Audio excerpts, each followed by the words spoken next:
Assalomu alaykum hurmatli obunachilarimiz, guruhdoshlar, vatandoshlar.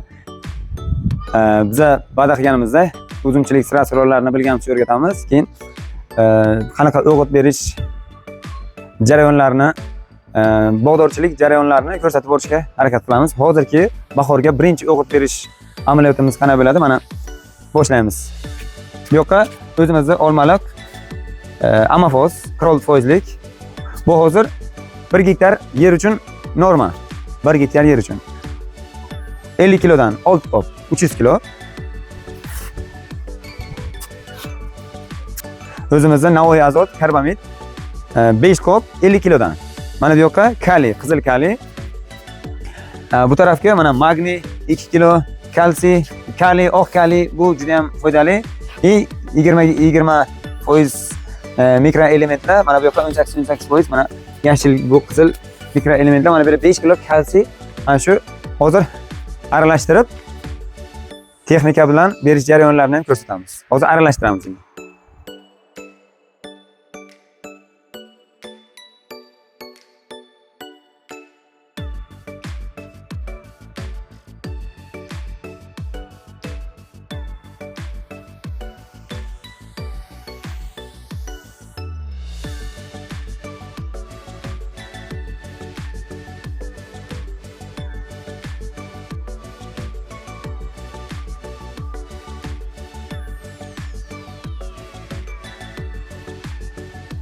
Bunisi karbamid. Oppoq bo'ladi mana, oppoq.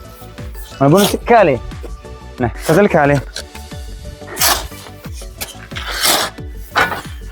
Endi mana bu kalsiylarimizni tashlaymiz. Mana.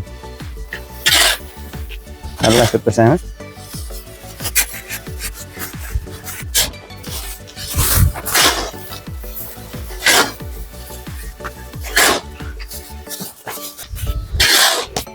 Keyin oq kaliy. Bu oq kaliy. Keyin mana bu magniy. Hammasi 2 kilodan, kalsiy 5 kilo. Aralashtirdik. Mana bunisi mikroelementlar 18% dan hammasi yashil. Mana ranglar ko'rinyaptimi? Kechki payt bo'lsa ham yashil. Hozir bularning hammasini nima uchun qo'shilishini, bu hamma berilayotganlarimiz uzum uchun bular. Mana bunisi nima edi? Bu 18 mikroelement bu ham 18%lik.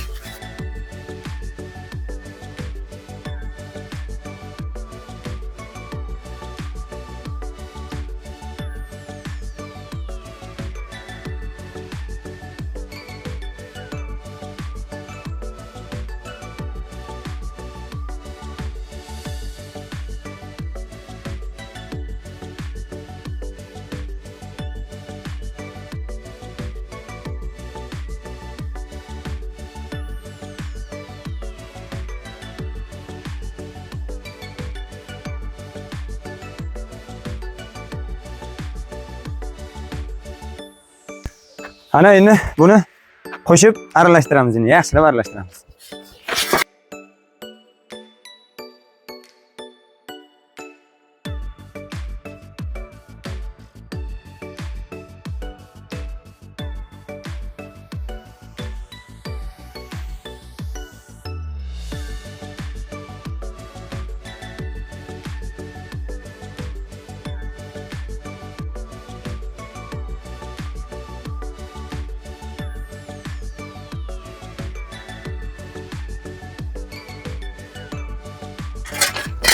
Ana aralashmamiz tayyor bo'ldi. Endi buni qoplaymiz.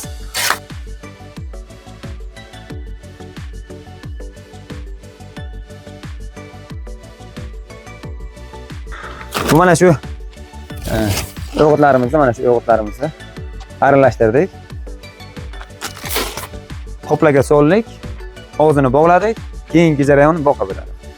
Assalomu alaykum hurmatli kuzatuvchilarimiz, uzumga qiziquvchilar.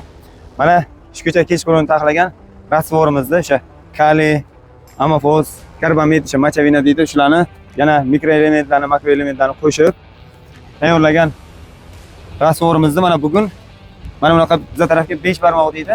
Tushunaymi? Rexretor. Rexretor. deydi mana bu kishi agregat. katta nima texnik jo'ramiz bu kishi ham bunaqa qo'lga moslama tayyorlaganlar. Bu nima uchun bu? Toktaga berish uchun-da, endi varonkacha ikki yoqqa ayirib tashlash uchun. Varonkacha ikki tarafga bir xil tashlash uchun. Ha, bir xil tashlaydi. Nima uchun endi buni qilingan bu? Bu endi bu yergacha kirsa 20-30 santimetr tomirga berib ketadi. Bergacha kirsam. Bergacha haydaydi, keyin mana bu yerdan to'kiladi. Ha, tomirga berib ketadi tokni. Bu bilan endi berilishi nima foydali tarafi? Foydali tarafi hozir taka bergandan 100 ga bersalaringiz ajralar olib ketadi uni. O sirazi ko'karibdi. Sirazi 3 tomirga bersangiz tok o'zi qizilyapti, o'zi uyg'onyapti. Uyg'ongandan keyin sirazi bu eriydi, suv qo'ygandan keyin shuna hosil chiqarish yaxshi bo'ladi. Katta-katta. Prямо o'sha tokni o'ziga berishga, o'sha tomirga berib ketadi bu. Prямо tomog'iga etkazib beriladi. Yerda yuziga tashlanmaydi. Yuziga tashalsa o'sha ajraqlar-yu, yo'g'itlar. Suv qo'ygandan keyin bu siltirab borib, chuqur joyga boradi. O'zi bir joyga, berdiki joyga qoladi bu. Tokni o'zi tuproq tagiga qoladi. Qoladi, tomir yoniga. Tomir yoniga. Keyin o'z tok ko'karishi, uzum chiqarishi yaxshi bo'ladi. Katta-katta bir. Bu qanday tayyorlangan? Bu qo'lga tayyorlanganmi? Qo'lga tayyorlangan. 3 xalta oladi bu. 150 kilo. 150 kilo oladi. Qancha desalar regirovkasi bor. Agar 2 xalta beramiz desangiz ham kamaytirib qo'yamiz. 3 xalta yo 5 xalta 200 metrlik qatorga beramiz desalar ham shunday ko'paytirib sizlar aytganda beramiz. Endi 1 gektarga eng ko'pi bilan bu bilan 1 gektar uchun eng ko'pi qancha beradi bu? Endi 20 xalta beradi, 25 xalta ham beradi. 1 tonna. 1 tonna 200. Shuni ham beradi. Agar sizlarni nimalaringizga qarab. Agar to'g'ri ko'p kam bo'lsa, pasport siltiralaringiz kam bo'lsa, ana shular regirovkasi beradi. 2 kilo bilan bersa beradi. Normasini kamaytirib qo'yiladi. Kamaytirib qo'yiladi, o'sha sizlar aytganda beriladi. Bu orqa tarafga mana nimalari bor ekan, o'zini o'chib payqoladi. Qiralib qo'ymaydi. Qiralib qo'ymaydi. Roshga chiqqandan keyin o'chib yopiladi, to'kilmaydi. Aylanib tepasini. Tepasini ko'rsatib.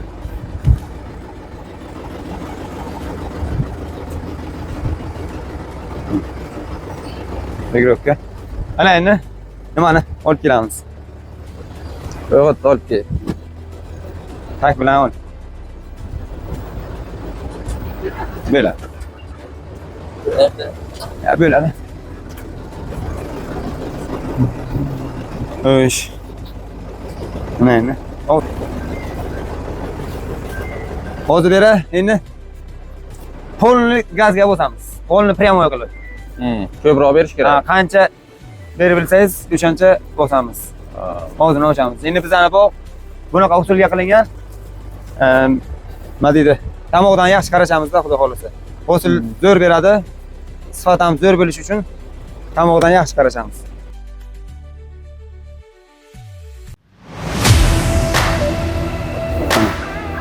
Ana o'sha yo'q kaliy, magniy, kalsiy, amofos, karbamid, yana mikroelementlar bo'ldi.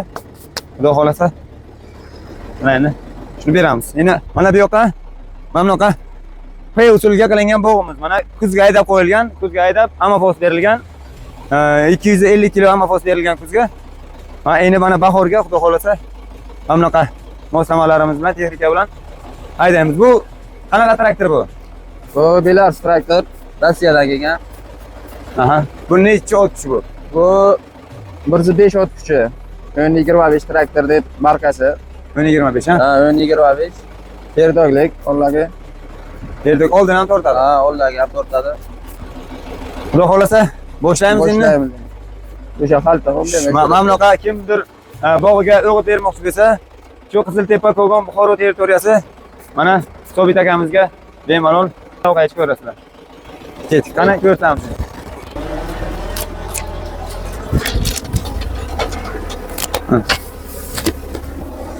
Haydi tamam.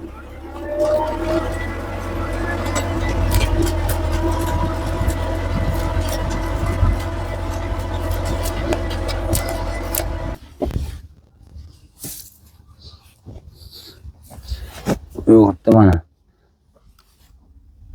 Bu o'sha o'g'it yerda tagiga tashlab ketyapti. Bu endi mana bu yoqqa ko'chat bor, o'sha tok bor. Mana bu tarafga tok bor, ha. Buni mana berilgan ildizlari bor. Lekin ko'pchilik mana shuni tagiga lom bilan beralar. o'g'itdi. Lom bilan beradilar. Keyin ketman bilan chop beradilar. Bu o'sha to'g'rini ildizini nima qiladi, o'g'itlaydi. Lekin mana bunday qilib uzunasiga tayyorlab ketgani, tashlab ketsa mana bu ildiz, tokni ildizi mana bu yoqqa kelgan. Splashning hammasiga bir xil ozuqa yetib boradi. Baribir texnika.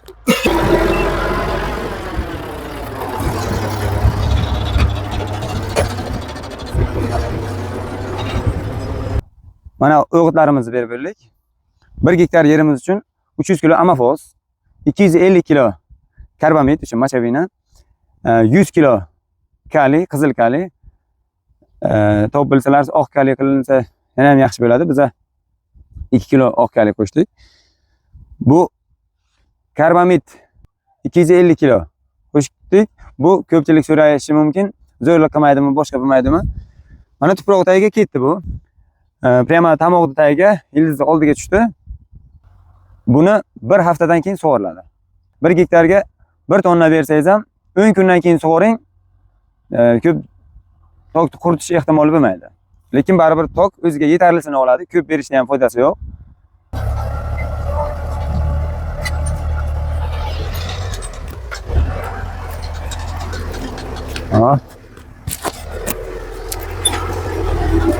Hozir mana o'sha traktorchiga aytdim. Mana buni bir ko'rsatib, ko'tarib ko'rsa yuring dedim. İşte bu qancha o'g'it tushayotganini ko'rish uchun. Mana shu o'g'it mana. Shuncha sarflanyapti. Mana shu o'g'itlarni o'zi yerda tagiga ham haydalyapti, ham o'g'it tashab ketyapti. Bu qo'l mehnatini kamaytiradi mana.